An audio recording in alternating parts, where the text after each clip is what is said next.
ఉదయగిరి నియోజకవర్గ ప్రజల సమస్యలను పరిష్కరించడం కొరకు వింజమూరు మండలంలోని తెలుగుదేశం పార్టీ ప్రధాన కార్యాలయం నందు ఉదయగిరి శాసనసభ్యులు కాకర్ల సురేష్ ప్రజా దర్బార్ను నిర్వహించారు.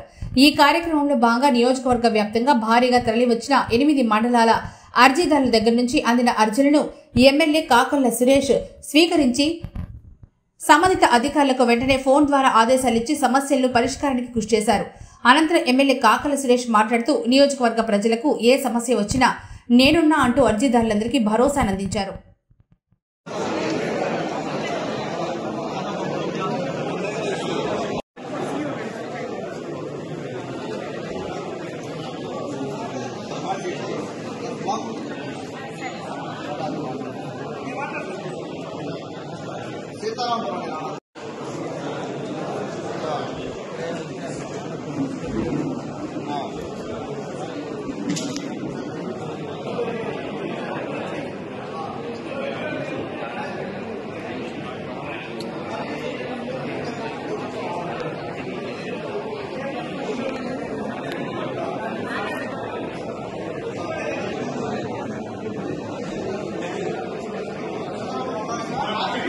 సీతారాంపురం ఉంది రండి.